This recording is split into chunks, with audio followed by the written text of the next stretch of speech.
નમસ્કાર મારા વહાલા ગુજરાતીઓ, રેડિયો સિટી જોક સ્ટુડિયોમાં આપનું સ્વાગત છે. કિશોર કાકા આપણી સાથે જ બેઠા છે અને કાકી કંઈક કહેવા માંગે છે. બોલો કાકી. ના કંઈક કહેવું નથી, આ તો પેલો મોન્ટુ છે ને એની કુંડળી મેચ કરાવવાની છે, તો છોકરી જોવા જવાનો છે.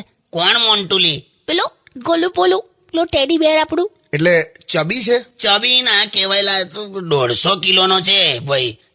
એના તો પડછાયામાં આખો ઉનાળો નીકળી જાય. આ જનરેશન છે ને બધું પેલું ફેટ્સ વાળું બધું ખાય છે ને, કોલેસ્ટ્રોલ વાળું, એ ખા કરે એમાં જ આ ફાટ્યા છે બધા. પણ કાકા 150 કિલોનો હોય તો આ બાથરૂમમાં નહોતો કેવી રીતે હશે? એ ક્યાં નાય છે, એને તો પંપ ઉપર ધોવડાવવો પડે છે.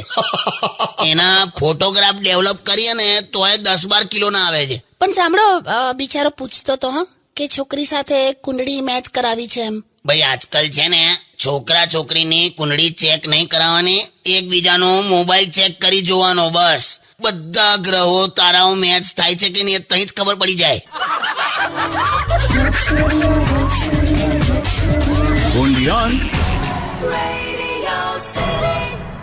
નમસ્કાર, welcome back. Radio city joke સ્ટુડિયોમાં આપનું સ્વાગત છે. કિશોર કાકા આપણી સાથે જ બેઠા છે. ઓકે, આપણી પાસે છે કોલર. 1 મિનિટ. હેલો કિશોર કાકા છે? હા ભાઈ બોલ. કાકા મારે છે ને લગ્ન કરવા છે, પણ પ્રશ્ન છે મને કે મારે જોઈન્ટ ફેમિલી છે. એમાં શું છે? ના એમ નહીં, અમારે કેવું છે કે મોટા કાકા કાકી માસાનું આખું ફેમિલી, ફોઈ ફુવા એમના છોકરાઓ, પછી એમ 6 જણના તો હમણાં લગ્ન થઈ ગયા. પછી મોસાળ પક્ષથી મોટા મામા, નાના મામા, મામી આવી છે. આ બાજુ ભાભીના ભાઈ લોકો પણ છે. એટલે ટૂંકમાં બધા થઈને અમે લગભગ 200 જણ છે. આટલા બધા છે? તું તો લા ઇલેક્શનમાં ઉભો રહે તો ઘરેથી જ જીતી જાય. મસ્તી ના કરો ને યાર, હમણાં લગ્ન કરવા છે મારે. તો કરી નાખ ને, પણ એમાં શું લા, આટલા બધા જણ છે તો 1 જણ વધારે. એમ નહીં, પેલી એવું કે છે કે જોઈન્ટ ફેમિલીમાં પ્રાઇવસી ના મળે. બધી મળેલા ભાઈ. મારા પપ્પા મમ્મી જોઈન્ટ ફેમિલીમાં જ રહેતા હતા. તો પ્રાઇવસી મળી એમને? મળી જ ને, હું એમને એમ જન્મ્યો. હજી કેટલી પ્રાઇવસી જોઈએ? સારું, ઓકે. મેલ દે હવે. કોણ છે કાકા? કોણ છે? આ પેલો ફેનિલ નો ભાઈબંધ છે, પણ બહુ ટેલેન્ટેડ માણસ છે. ગોબર સૂંઘીને ગાયની ઉંમર કહી દે. હા,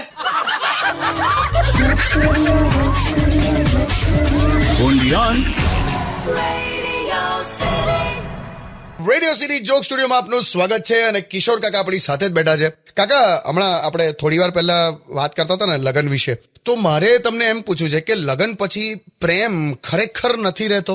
એવું નથી લા, પ્રેમના બદલે છે ને એકબીજાની આદત પડી જતી હોય છે, સાચું કહું. અને એ પ્રેમ જ છે.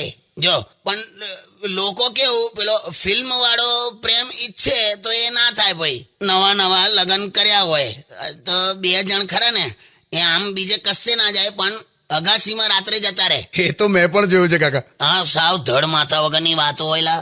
તું હોભરે ને તો પાછી પેલી એવું કે આજે ચંદ્ર દેખાતો નથી, તો પાછો પેલો કે હે પ્રિય તું ઊભી છે તો ચંદ્રની હિંમત કેવી રીતે થાય કે તારી સામે આવે.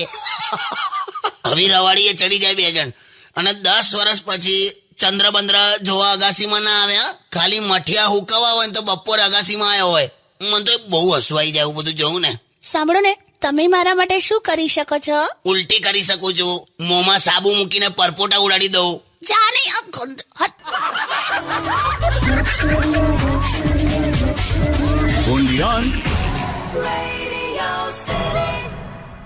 નમસ્કાર, welcome back. Radio city joke સ્ટુડિયોમાં આપનું સ્વાગત છે.